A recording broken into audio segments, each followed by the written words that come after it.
Prisons are designed to be the end of the line, a place where society's most dangerous individuals are locked away, forgotten, and sealed behind layers of concrete, steel bars, armed guards, and high-tech surveillance. But what happens when even the most secure prisons fail? When the very walls meant to contain evil are outsmarted, manipulated, or broken down? Welcome to a dark and twisted reality, where the world's most dangerous criminals didn't just survive incarceration, they escaped it.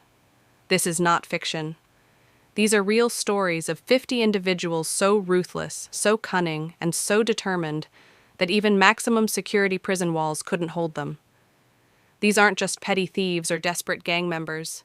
These are murderers, terrorists, drug lords, war criminals, and masterminds. Some had nothing to lose. Others had powerful connections. All of them shared one thing in common: an unstoppable drive to break free. In this gripping exposé, we dive deep into 50 of the most shocking prison escapes the world has ever seen, each one more unbelievable than the last. Some used brute force, slashing their way past guards, riding their way out with gangs, or killing anyone who stood in their way. Others were more patient and methodical, digging tunnels for months, crafting tools out of scraps, or studying guard schedules down to the second. And then there were the truly audacious ones, the men who walked out disguised as women, who escaped in laundry bins, or who flew away in helicopters hijacked by lovers. These stories are more than just thrilling breakouts. They're psychological puzzles. How does a man sentenced to life behind bars find a way out of a fortress? How does he turn allies, manipulate minds, and bend rules in places where the rules are ironclad? These are the monsters who looked at the impossible and smiled. You'll hear about Joaquin El Chapo Guzman, the drug kingpin who vanished from his cell through a mile-long tunnel built right under the noses of Mexican authorities. You'll meet Pascal Paillet, who escaped not once, not twice, but 3 times, with the help of helicopters. And you'll learn the chilling tale of Richard Matt and David Sweat, whose Shawshank-like escape from a U.S. prison sparked a national manhunt and ended in blood. But the real question is, how did they pull it off? This documentary uncovers the secrets behind their escapes, the corruption, the manipulation, the desperation, and the terrifying intelligence some of these criminals possessed. We explore not only the how, but the why. What pushed them to escape? What was waiting for them on the outside? And most importantly, did they get away with it? Get ready for 50 tales of blood, brains, betrayal, and freedom. This is how the world's 50 most dangerous criminals escaped from prison, and you won't believe who's still out there. When you think of maximum security prisons, you imagine something unbreakable. Armed guards, electrified fences, 24/7 surveillance, reinforced cells. Escape should be impossible. But history tells a different story. Time and time again, criminals have proven that with enough determination and creativity, anything is possible. Some of their tactics were so bold, so shocking, and so bizarre that they seemed ripped straight from a movie script.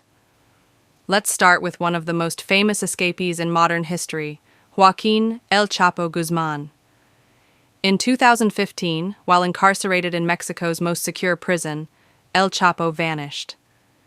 Authorities were baffled until they discovered a nearly mile-long tunnel leading from beneath his cell to a construction site outside the prison walls. The tunnel was fully ventilated, had electric lighting, and even a motorcycle on rails for speed. This was no quick job. It took months of planning, precise coordination, and a network of loyal operatives.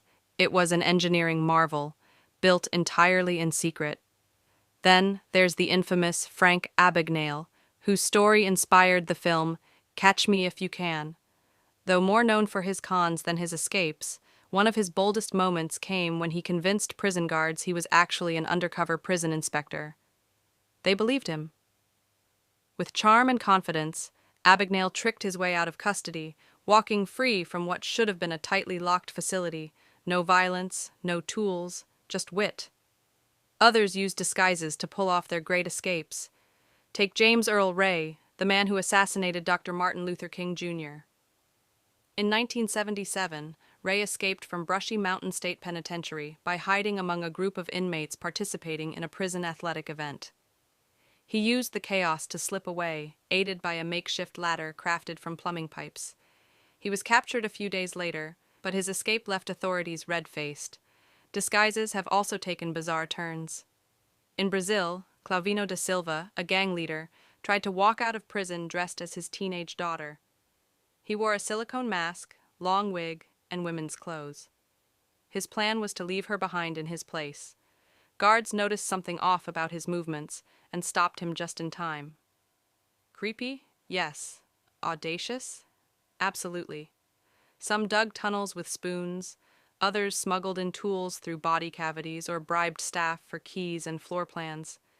In certain cases, inmates even faked illnesses or deaths to be transported out in ambulances or body bags. In one chilling case, a prisoner in Texas pretended to be dead and got zipped into a body bag, only to unzip himself in the morgue and run.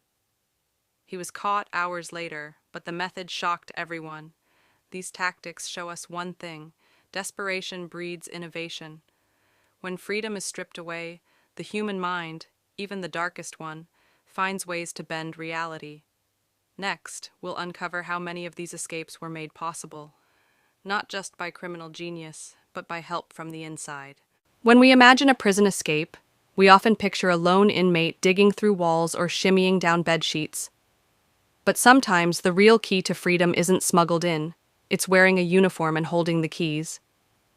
In dozens of the world's most daring prison escapes, success came not from brute strength or clever tools, but from inside help, corrupt guards, manipulated staff, and even love-struck employees willing to risk it all.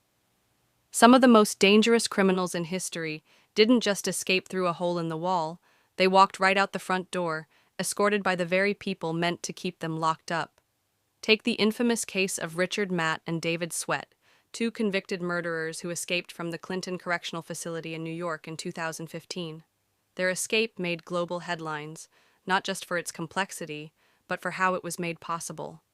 A civilian prison worker named Joyce Mitchell smuggled in tools hidden in frozen hamburger meat and gave them access to the equipment they needed to cut through steel walls and pipes. Why did she do it? Mitchell admitted to falling in love with Matt, who seduced her with flattery and manipulation. He promised her a future together after the escape, a promise he never planned to keep. And then there's Pascal Payet, the French criminal who escaped prison 3 times, twice with the help of helicopters. These aerial breakouts weren't just the work of outside accomplices. They involved detailed inside coordination. Payet's charm and reputation helped him sway prison staff to look the other way or pass along key information. In a place designed for absolute control, all it takes is one weak link, and Payet knew exactly how to find it. Bribery is another common thread in these escapes. In parts of Latin America and Eastern Europe, powerful drug lords and war criminals have escaped with stunning ease, thanks to stacks of cash quietly changing hands. Rafael Caro Quintero, a Mexican drug kingpin, was released in 2013 under suspicious legal circumstances. It was later revealed that corrupt judges and prison officials were likely paid off, resulting in one of the most controversial escapes of the decade. But not every guard needed money or romance. Some were simply manipulated, carefully, psychologically, by inmates who knew how to read people like books. Ted Bundy, one of America's most notorious serial killers, charmed his way into getting privileges that helped him escape twice.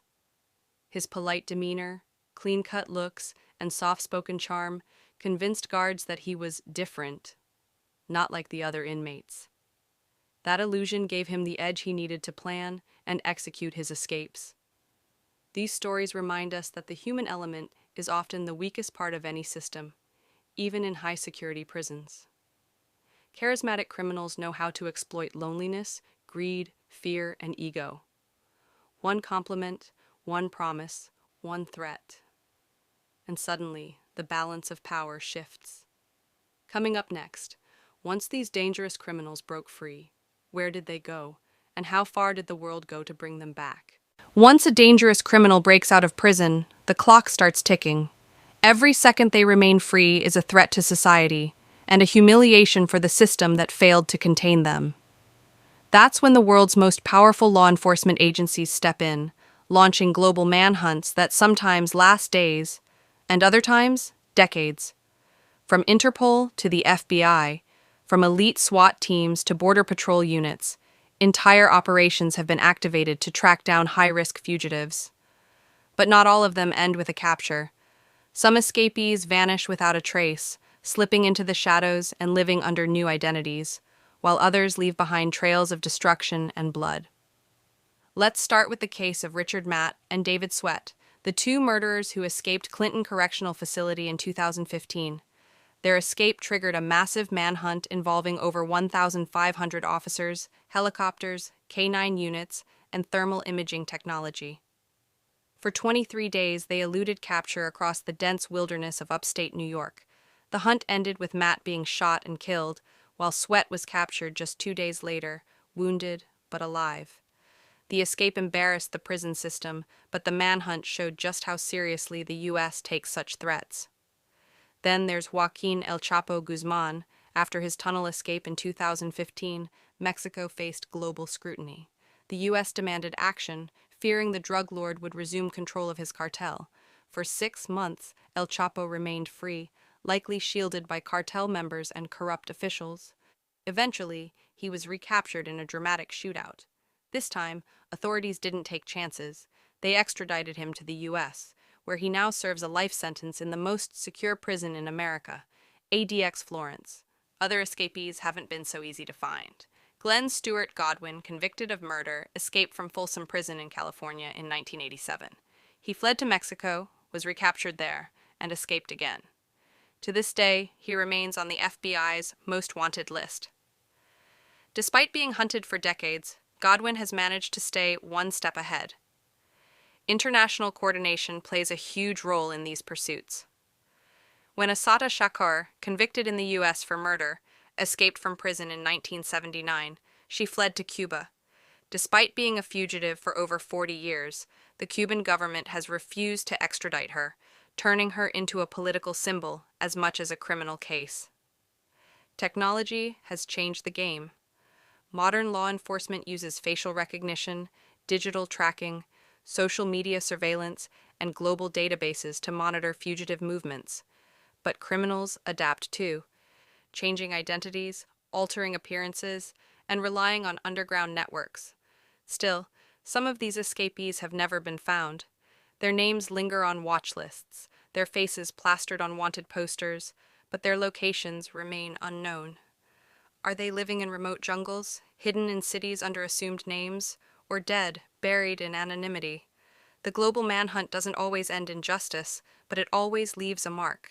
After exploring the unbelievable escapes of 50 of the world's most dangerous criminals, one haunting question remains.